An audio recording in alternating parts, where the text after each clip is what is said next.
이거를 통해 추론 동그라미 치세요. 추론.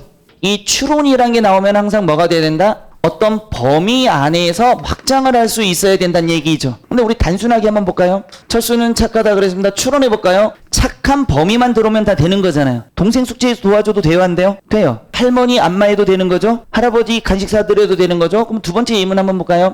나쁜 짓 하면 무슨 얘기가 나와야 돼요? 벌 받는 얘기만 나오면 되는 거죠. 상 받는 얘기하면 돼요, 안 돼요? 됩니다. 추론 영역에서 그렇게도 줄 수 있어요. 나쁜 짓 하면 벌을 받는 거니까 우리가 숨겨진 내용은 뭐가 있어야 돼요? 착한 일을 하면 상을 받을 수 있다는 얘기가 되는 거잖아요. 최소한 벌은 안 받겠죠. 그래서 추론 영역은 여기에 뒤집은 내용을 추론하게 만들어버리면 생각보다 어려워져요. 그 반대 내용이 선지에 들어왔을 때 여러분들이 제대로 맞출 수 있냐? 그게 바로 합격을 결정할 수 있는 문제가 될 수 있다. 이렇게 보시면 돼요.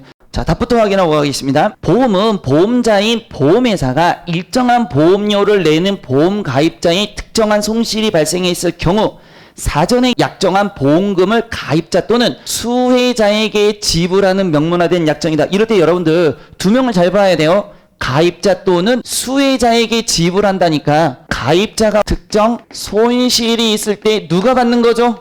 가입자, 수혜자. 그럼 보험금은 특정인 한 명이 받을 수 있다. 맞아요? 틀려요? 틀려요. 특정인이 받을 수 있는 거 있지만 한 명은 아니잖아요. 여러 명이 받을 가능성이 있는 거잖아. 이런 식으로 나올 수 있다는 얘기입니다. 그래서 사전에 약정한 보험금은 보험 가입자만인가요? 수혜자에게도 지불해야 되는 거잖아요. 그러니까 이런 식이에요. 이런 식. 이건 보이잖아요. 그나마. 다시 갑니다. 보험 금액은 사전에 결정되는 경우도 있고 손실 비용의 전액 또는 일부를 사후에 보존할 수 있다. 그러면 보험금은 언제 할 수 있죠? 사전에 결정하는 거죠. 사후에 보전할 수도 있는 거죠. 얘랑 바꾸면 틀린 게 되는 거잖아요. 짧은 거니까 보이는 겁니다, 여러분들. 바꾸면 돼요.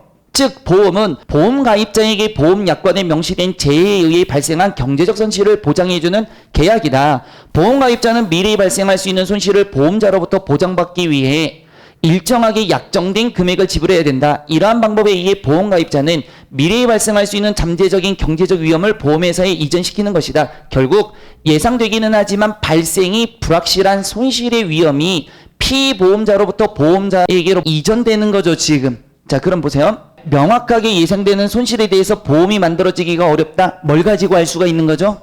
이거죠. 예상되기는 하지만 뭐는 아니에요? 확실하지 않다는 얘기잖아요. 그래서 요거를 보니까 뭐가 된다?